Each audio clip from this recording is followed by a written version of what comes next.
Hello students, I hope you understand the previous properties of the triangle and its properties.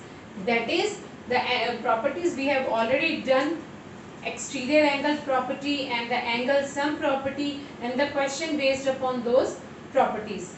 Now we start with the exercise 6.5. Alright, 6.4 exercise we are not doing. Now previously we have to do the exercise 6.5. Let us start with the exercise. Before we start with exercise, first understand the property which is used for the exercise. Right angle triangle property and Pythagoras theorem. These are the two properties which we have to use, and these are related properties. Now you know very well what are the right angle triangle.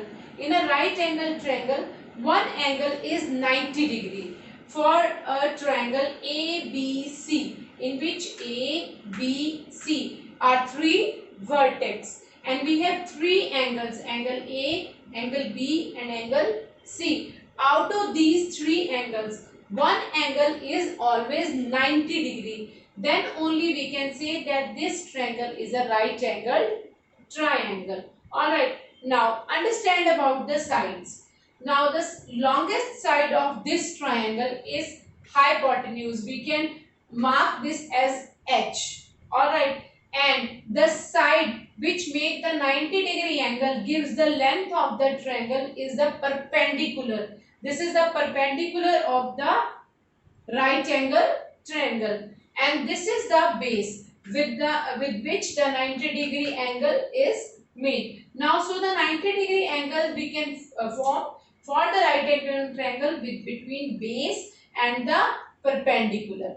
Always a 90-degree angle made between base and the perpendicular, and the length of the hypotenuse is greater than all the other sides. Alright, so this is actually a right angle triangle. Now talk about the Pythagoras property, which is very important property. If a triangle is right angle triangle, then a property is always satisfied. The property is h square is equal to p square plus b square. Means the length of hypotenuse, that is the length of this side, is equal to the square of length of perpendicular plus square of the length of the base. That is, square of hypotenuse is equal to square of perpendicular plus square of base. The sum of square of these two sides is equal to x square. This is called the Pythagoras theorem, and this is very important formula. You must understand this formula and revise this formula. Alright, on the basis of this formula, we can say that this is a right angle triangle.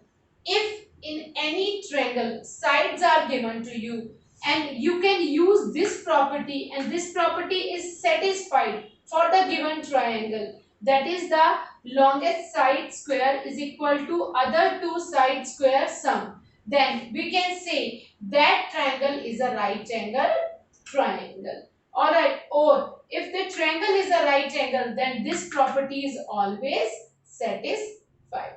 Alright, so vice versa are the right angle triangle and satisfy hypotenuse.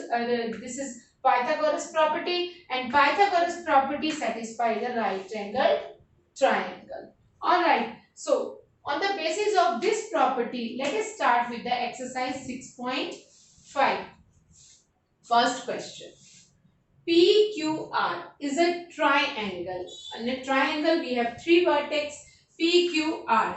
Right angled at P. Right angled at P means the right angle is made at the P vertex. Alright. Now this is PQR is a triangle. You must understand the question first. Right angle is made at the P. Now P is connected with Q and P is also connected with R.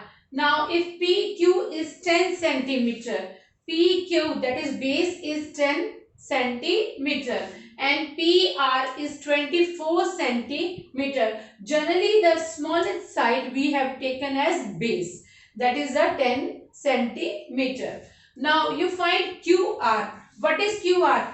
QR here acts as the hypotenuse, that is H. Alright, now we find out the value of h with the help of Pythagoras property. Alright, now the two sides are given. Here we can use the Pythagoras theorem. Why? Because this is a right angle triangle. In other triangles we are not going to use this property. Only for right angle triangle we can use Pythagoras theorem property. Alright, by using Pythagoras theorem property we can write that the square QR square is equal to PQ square plus PR square. Alright, so what we get here? QR square is equal to PQ square plus PR square. You know very well the value of PQ and PR, 10 and 24. Let us put the value of these two length, that is PQ and PR. Alright, 10 square is equal to 100. 24 square is equal to 576. Alright, now you can square means the 24 is multiplied with the 24. So we get 576. What is the total of 100 and 576? We get 676. Alright, this is the value of QR square, not the QR. The square of this side. Alright, that is hypotenuse. Now, to find out the value of QR, we have to find out the square root of QR. Alright, only then we get the value. As you know, na, when we done the square, we can use the property. Which kind of property we have to use here? Which kind of property we are going to use? You find out the value of 676 with the help of root. Root means what? Root means what? Here we are going to use QR square is equal to 676. Now, what happened here actually? Here we want a number which is whose square is equal to QR. Alright, how we can find this kind of number whose square is equal to QR? This is actually the symbol of square root. If you are not required, it is not important to write this symbol. There is no need to use this symbol. I am not going to confuse, so that just find a number whose square we can write as 676 to find QR. Alright, now QR square is equal to this. Let us factorize it. Factorization, so you know na, we have done in the previous classes also. Factorization means break the given number into small factors, small parts. That is done with the help of this method, that is factorization method, that we have done in 6th class as well. So, break this number. How we can break? The smallest even number is 2 and smallest odd number is 3. Either a number can be divided by 2 or 3 or 5. Now, this is an even number. This can be divided by 2. When 2 divides 676, we get 338. Again, it divided by 2, we get 169. Now, 169 is only divided by the 3. Alright, 13, sorry. So, 13 divide 169 and we get 13. So, overall, when we break 676 into smallest part, that is factors, you know very well about the factors, we get 2 multiply 2 multiply 13 multiply 13. These are the factors of 676. So, we can write 676 is equal to 2 multiply 2 multiply 13 multiply 13. Alright, now see, 2 comes 2 times, 13 comes 2 times. Alright, we can write directly even that 2 square and this is 13 square. We can collect this square outside and 2 multiply 13 comes 2 times. Alright, so 26 comes 2 times and we can also write here like this, that for more easiness you can also write 676. You can make pair of 2 and 13. 2, 13 multiply 2 and 13. What you get here? We get 26 and 26. So 676 can be written as 26 multiply 26. Alright, and we can write here is at 26 square. Alright, so from this, what we get here? We get overall, after solving all these terms, we get the value of QR square. This can be written as 26 square. Understand? So we can write it as 26 square. Now here QR square. QR square, and here is the 26 square. When we have the same powers in both sides, the value of QR, this is equal to 26 centimeters, because the all terms are given in centimeters. So this is 26, we can write here 26 centimeters. Alright, again understand how we can solve this term, because here QR square is given. Now what you can do is make a number, break this into such a two parts that this is a perfect square of any number.